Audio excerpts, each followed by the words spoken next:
Robertson. Thank you for viewing this show. Thank you for listening. And don't forget to like, subscribe, and comment down below if you have questions or comments about the topics on today's episode. Rich, how you doing today? Welcome. Doing good. Thank you. It's good to see you, man. Thanks. Let's start from the top. How did you get your business started, and how was it different than starting one today? Well, I started with $10,000.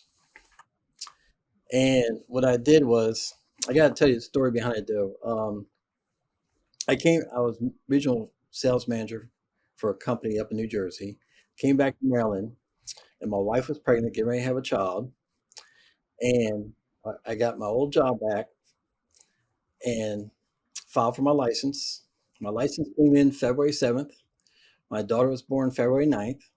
I went to work February 14th and came in, shut all the doors, guys in suits, gave everybody 5 minutes to get their personals and get out. And I walk home through the door and told my wife I'm in business. And she said, "No, you're not. Get back to work." I love that. Yeah, I am. There is no work. No work anymore. So I had 3 clients that chased me from New Jersey to Maryland. I didn't give them my phone number or anything. They looked me up, chased me down, wanted me to start selling them computers and stuff. And I said, "Look, I don't have a license. I can't." So that day I called those 3 up and said, "What do you need?" And so I took $10,000. I figured out which bills I'm not going to pay for 2 months, trying to get by. Yeah. True story. And I believe it. When the credit card company called me up saying I'm past due, I'm saying, "You're going to get your money in 2 months." And, they didn't like it, but that's what happened. 2 months I paid them and then never looked back.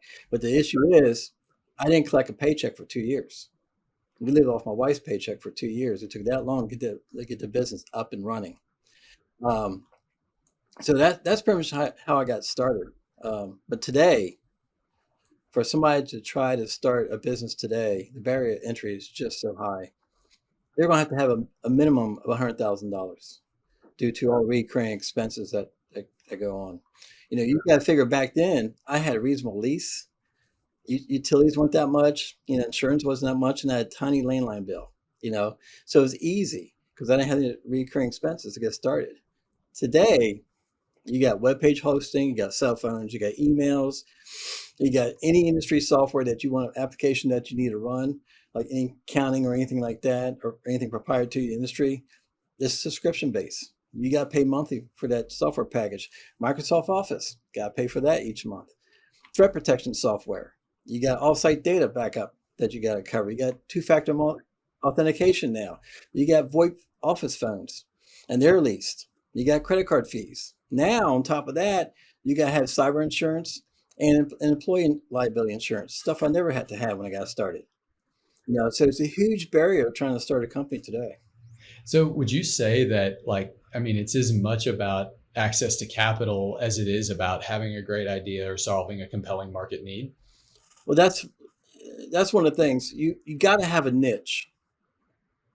To get started, you have to have a niche, and you got to have a demand for your niche. Okay, so if you have those 2 things, then it's all about capital after that, because you got to have the clients to get started as well. I was lucky; I had a small client base to get me off. A lot of people don't have that kind of client base to get started with. They have a good idea and they start putting things out and they're trying to start it part-time, or they have they got some money or somebody backing them and they're going to go head shoulders at it. And then you need capital. It's more capital based at that point than anything else, because I don't care how good your ideal is. If you don't have extreme large demand for it, you're going to have struggle getting over the expenses and getting it up and running. Yeah. On that note, in your 30 years of operating a business, what are the reasons that you've seen companies fail? Poor accounting decisions and poor technology decisions. It's unbelievable. In fact, by the way, in one of our upcoming podcasts, we do have a very good CPA coming to discuss some accounting things. So, but on the technology side, when I've gone to many companies over the past, say you got to spend $20,000 for a software program or $30,000 for a software program to get you automated, so you don't, And when I say automated, I mean we're cutting out 1 or 2 or 3 employees, if by automating to a better software package like a portal or something like that. and they won't, because it's 30,000 or 20,000 or 50,000, they won't cut the check. You know, um, a lot of times I think it's because they didn't have the money because they're not handling accounting properly. Right. Um, or they don't really see, they would rather throw manpower versus technology at the issue that they have, and that's always been a mistake, and it's been costly for companies. Yeah. What in terms of those employees, you're talking about them throwing manpower at the challenges, and oftentimes people feel like they just need just need a warm body for something, but in terms of trying to get past that, what challenges do you experience or have you experienced in hiring good employees, like getting those those best of the best? Education, the education system is horrible. If you're sending your child to IT or to college to come out with IT, it's a waste of money, a total waste of money. Um, Colleges are using the buzzwords, cybersecurity. Everybody's going for cybersecurity now. Well, there's not that many cybersecurity jobs out there, for one thing. And number two, to be really good in cybersecurity, you have to have an understanding of networking. And they're not teaching that. They're trying to teach everybody the cybersecurity side on a fast track. It kind of reminds me back right when I came out of law enforcement. I got trained in computer forensics in law enforcement. So when I came out, all of a sudden it got real popular, and all the colleges were teaching computer forensics. Everyone, computer forensics. Well, there weren't that many computer forensics jobs to begin with, you know, and there was no real demand for it. But all these kids were taking the class and coming out not knowing anything, and so it, that's the first problem. The second problem is parenting when it comes to hiring. These kids coming out have no discipline. The parents are more the social buddies than being actual parents and disciplining the child's. And I'm not. I raised three kids. I love my kids, but my daddy days are over. I'm not teaching a kid discipline. I'm not teaching him work ethics, and that's what you have to do today for the kids that are coming in trying to get jobs. I interviewed this kid.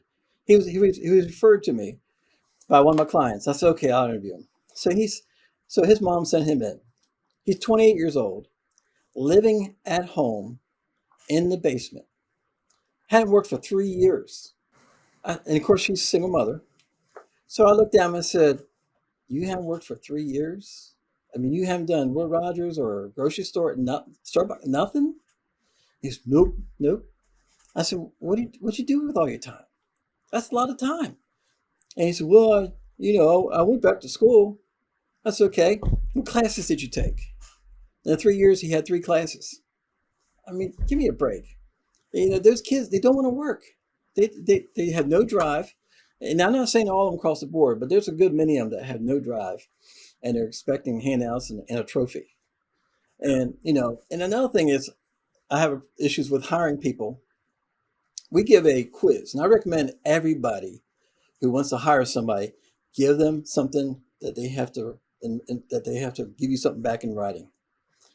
And and usually I have a mix of questions, but for the technicians, I have a little technical quiz. And it's basic one-on-one stuff we see here every day.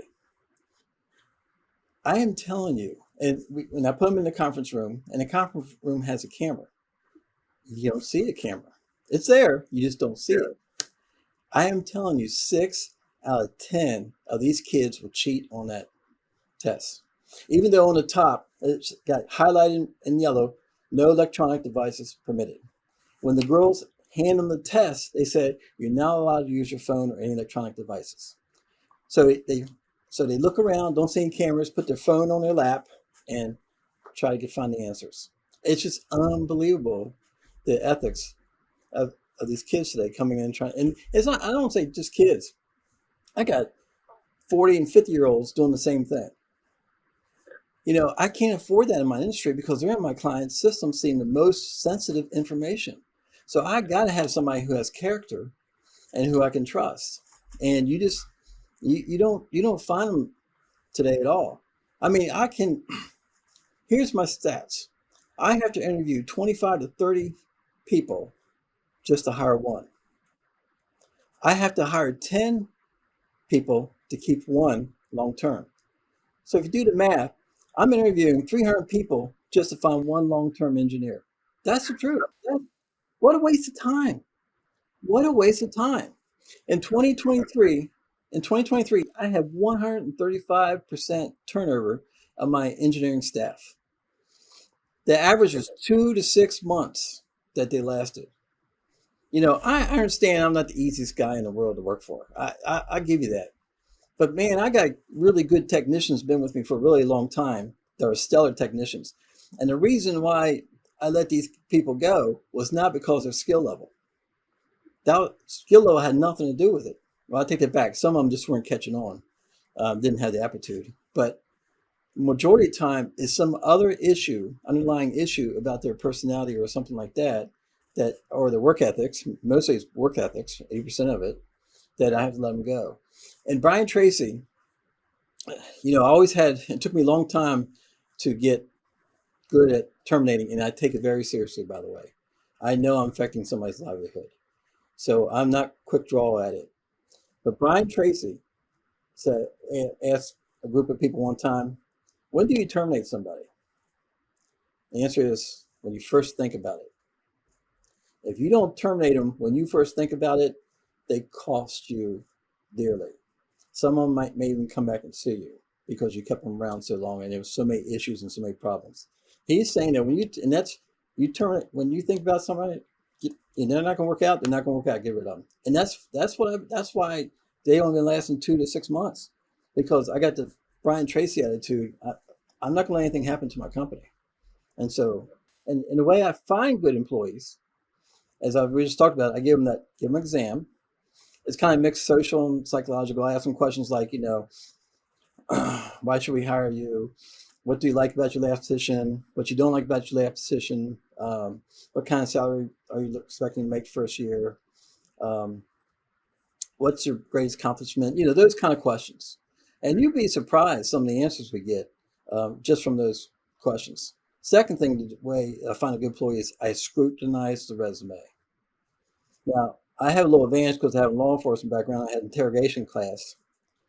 But let me tell you what, I'm interrogating these guys. And they know it. And I look for gaps. I'll ask them, okay, so they got 5, and a lot of people, and that's the other problem with these resumes. They'd be 25 years old and they got 6 or 7 jobs. So I'll ask them, when did you leave ABC company? They say April. Then I ask them a couple more questions, and I'll come back and say, when did you get hired at ABC? April 21. Okay, so when did you leave? And rarely does it match up what they're telling me to what's on their resume. Just little stuff like that. Then once you get them to stumble a little bit, then they start to panic, and then everything else you're going to get after that is going to be a flat out lie, or they give up and give you the truth. They don't play more games. So scrutinize the resume. Look for body language. Not enough people look for body language when they're interviewing somebody. Some guys. I was teaching my manager this the other day. Some guys. I had this guy staring at me intently when he's answering the question. Well, that's not natural. You don't stare at somebody. Well, he was lying to me, but he believed that if he looks in my eyes, I would think he's telling the truth. So, and I knew he wasn't, so I kept going back to that question. I asked 3 or 4 questions and go back to that same question. And each time I'm getting a little bit different of answer. So watch for the body language of people. It really tells a lot. And then second thing is, to find good employees, you got to pay them. And to keep them, you got to pay them today. It's flat out. They're all job hopping, and the only reason why they're job hopping is looking for a better salary. So if you get a good one, you got to pay them. And this is across the board. We do B2B, and I talk to a lot of CEOs, my clients, and we talk about employees all the time. And that's the number one thing they say. They pay the good ones just to keep them from going anywhere. They pay a lot. So that's why things getting really expensive. And then I just hire based on character. Like the interview process, if there's something about them where I don't really trust they have good character, yeah, I take them off the list. I don't even go down that road. And also, we have speaking of all this, I have a really good HR attorney coming up in one of the other podcasts as well. that everybody definitely want to talk to him, because there's so many HR laws out there that I didn't have a clue about, and I know other people don't have a clue about either. What is one piece of advice you would share with entrepreneurs looking to get started? Most important thing. Don't do it. I thought you might say that. As we talked before, you got to have a large amount of startup capital, period. With all the recurring expenses that we talked about, it's not a 9 to 5 job, right out. I don't care how many employees you get or how good you think you are. Is You just can't be a 9 to 5 job. Now, I'm not saying there aren't weeks that I can cut out here early and go do things, or take, 4 or 5 days off. I've done that many times in my career, but it's over the average. So it's not the 9 to 5 job. There's always something that has to be get done, and you're the one that's got to get it done. Nobody else. You can't delegate it. Nobody else can do it. As I said, be ready to go without a paycheck. If you think you're going to start making a paycheck right away, I got some bad news for you. It's going to be a heartbreak. Uh, and don't expect to take a lot of money out either. When you start taking that paycheck, I had, and another clue is, I'm going to tell you, don't work with your wife. Spouses, married people should not be. That's the clip. That's the clip right there. That's the only reason why I've seen a lot of companies fail as well. Married couples, they end up getting divorced, and who find who out for the company? Well, they don't have money to buy each other out, so the company just folds, or gets sold, at not a very good price. The other thing is, make sure there's high demand for your product or service. Got to have high demand for that product or service. If it's a good idea and you think it's going to be a good product, you're not going to make it, most likely. The odds are against you. Let's put it that way. Going back to the being married and working together, don't employ your family. The first person I ever fired was my sister. That didn't go well with the family. Yeah, I bet not. I bet not. So yeah, don't work. Now, your kids, I encourage people to employ their kids. Oh, interesting. Okay. Yes. Why is Because that? number one, they're going to learn work ethics, very good work ethics. Number two, they're going to learn what the cost of dollar really is, and how hard it is to make a dollar. And number three, like mine, they develop good customer service skills. So they fit perfectly. I mean, the people I have employed now, employing my kids now, just love them. They rave about them, because they do. They're hard workers, and they have good work ethics. And that's all from working from and see, I worked for my father. That's where I got my work ethic skills from, and my customer service skills, because he had his own company. Another thing I'd advise people in startups, take accounting 101 class if you don't know accounting.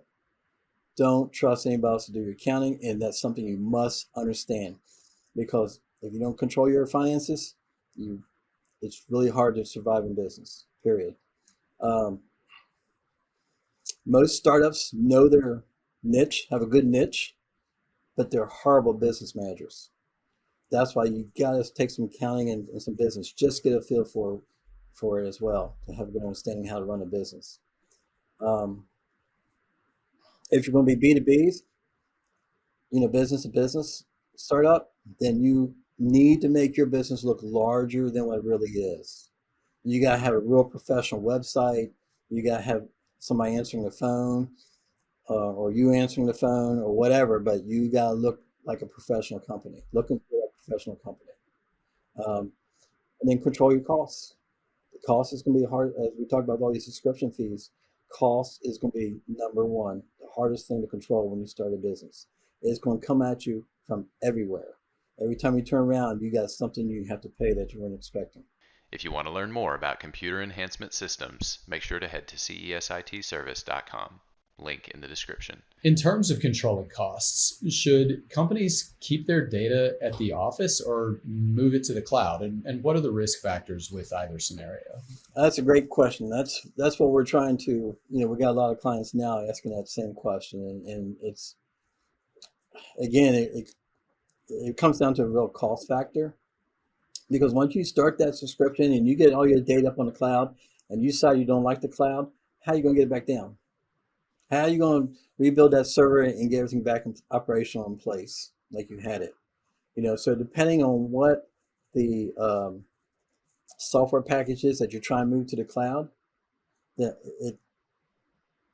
you want to, it depends. So it just depends. You might want to keep some of it on premise, and somebody might want to take it to the cloud. Like you talk about Microsoft, where everybody quickly got rid of Exchange servers and hosting emails locally, and went to Microsoft O365. Well, their emails are getting bounced all over the place. They they they've had I don't say a breach, but a lot of their clients had their mailboxes hacked into, all their contacts were stolen, and then so using the Microsoft servers, the spam as spam servers to span out all the contacts that you've stolen, and so that put Microsoft servers on a blacklist. So all the spam filters rejected any mail coming from a Microsoft server, and this has been going on for a month. So that's another caveat. If your cloud service provider gets hacked somehow, that's how important is that data you have. What kind of backups you have even from the cloud. And subscription costs are uncontrollable. Let's go back to Microsoft scenario. A few years ago, it was like $4 for an email box. Now they got all the way up to $7 for an email box. And it was only a few years ago. So once they get, monopoly on emails, which, Microsoft's created monopolies, that they're going to keep raising the price. And there's not much you can do about it. There's not much competition. Rackspace was number 2 in email hosting, email service. They got hacked badly. So they told their clients to switch over to Microsoft. So I had some clients that had to move from Rackspace to Microsoft. That's how bad they got hacked. And they were number 2 email provider.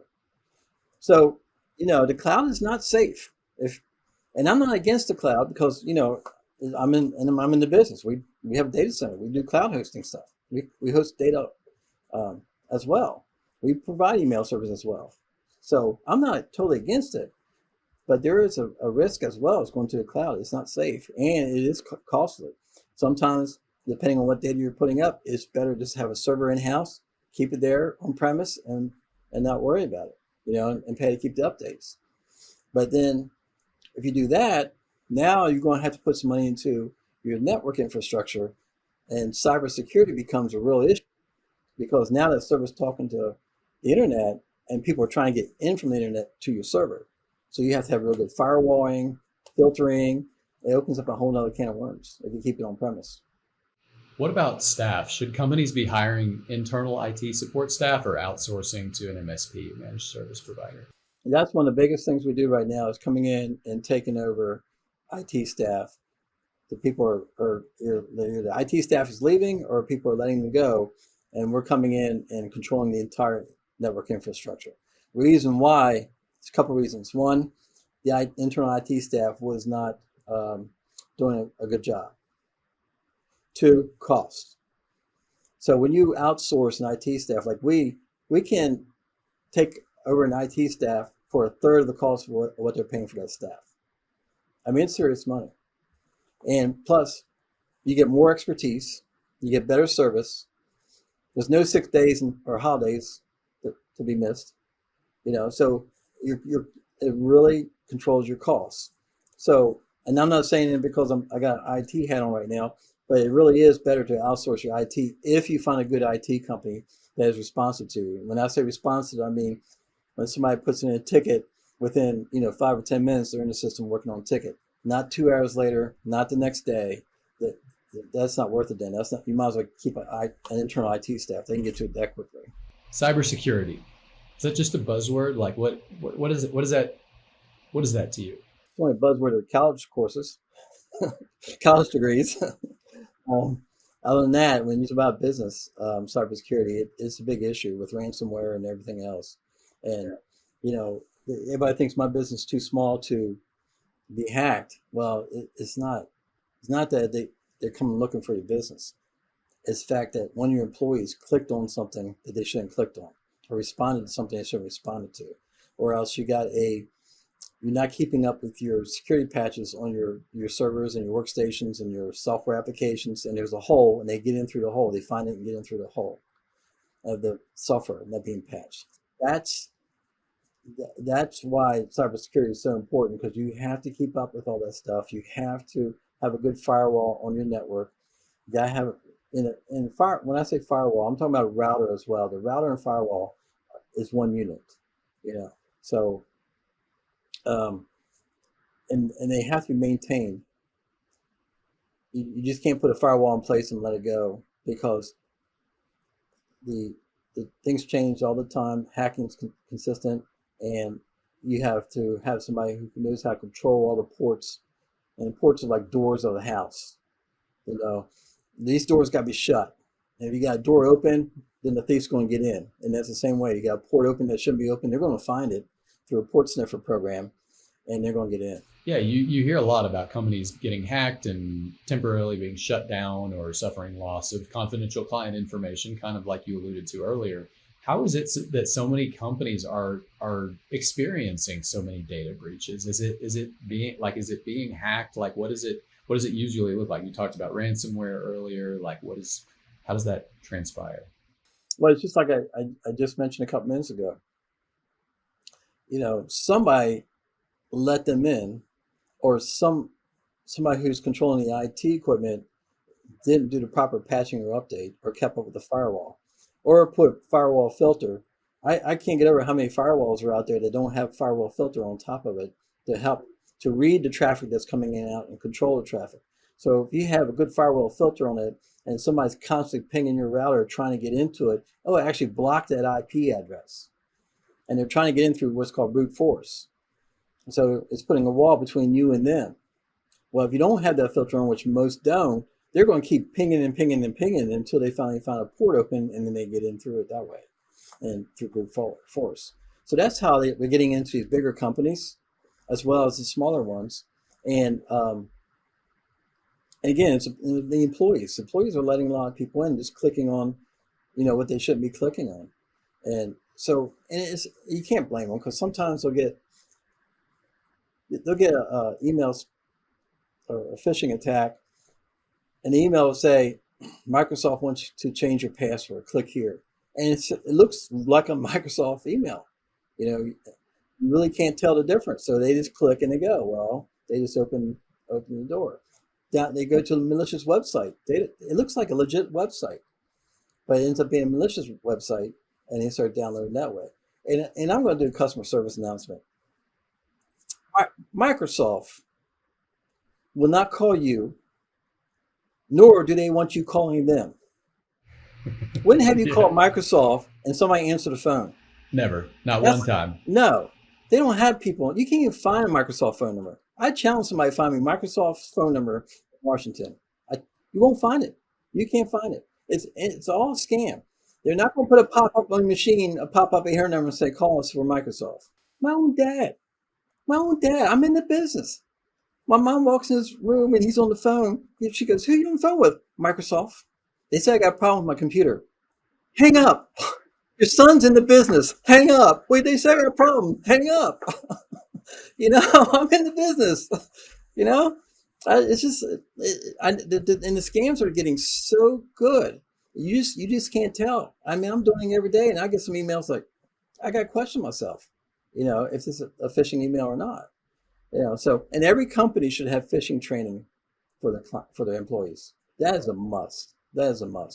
But because of AI, the phishing emails aren't as easy to detect anymore, because they're well written, and have great format, the right wording. They're not pushy, because all scam emails used to be pushy. They're not pushy anymore. It's just right language to get you to do what they want you to do. And it's all because it's written from AI. Let's look at the other side of the coin then. How do compliance and security standards come into play in your business, and how should company CEOs ensure that they meet those kinds of standards? Unfortunately, compliance regulations are a dime a dozen. It's just unbelievable. How many clients I have fall under some type of compliance. So if you have a credit card machine, you fall under the PCI DSS4 compliance. They don't even know that. So in other words, if if your credit card machine is on your network, and using your network to go out and do the transaction, now your whole network becomes part of the PCI compliance. So you have to follow all the guidelines with your network. It's a can of worms. All accountants now, or anybody handling any type of financial information, falls under what's called FTC safeguards. CPAs, car dealers, so on. Of course, medical practice, everybody's heard of HIPAA. HIPAA's changing their regulations now, so their compliance is even getting stiffer and tougher. If they're in the financial industry, they fall under FINRA. Anybody who's a government contractor either falls under NIST 871 or CMMC. So it's hard to find a company that doesn't fall underneath one of those compliance guidelines. These are new, these are recent. So most companies don't realize that, hey, I fall under FTC safeguards. What does that mean? What do I got to do? So that's something I'm begging everybody to research and figure out, and get a good IT expert in to ask and say, hey, do I fall under these guidelines, and what do I got to do? Yeah, so I got a really good cyber security insurance expert coming. And see, because a lot of people, when they fill out their insurance form, they pencil whip the check boxes on it and hand them back and thinking they'll never get caught. Well, the problem is with that, when you do have any type of breach and you're going to try and get a claim from the insurance company, they find one of those check boxes you checked inaccurately, they're going to deny your claim. So you're out thousands and thousands of dollars. It's not a small cost when you have a breach. Okay, and just like if you're doing credit cards and you have a breach. In fact, let me explain how this works on the PCI. The credit card companies, let's say you're taking American Express, and all of a sudden they're having a lot of chargebacks, ton of chargebacks. So they look and see where they're coming from, where that card has been, and if multiple cards line up where let's say you had 10 or so cards that were charged at your location, then they're going to do an investigation. Who pays for that investigation? You do. You got to have all the tests run. You have to go through exam process. It is expensive. It's just like HIPAA. You don't follow the HIPAA guidelines, there's no HIPAA police. If you're a medical practice, there's no HIPAA police. They're not coming out after you. If you have a breach, you got to pay for all that. And then if you're in violation of some of the HIPAA guidelines, then you're going to get fined.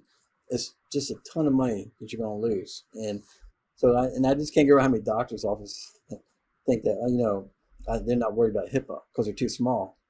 All it takes is one employee that understands the HIPAA guidelines and knows that you're not following it and get disgruntled and file a complaint, and then you're up the creek.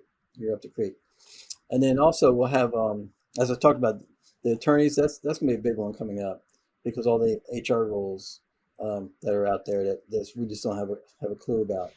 We are excited for the upcoming season.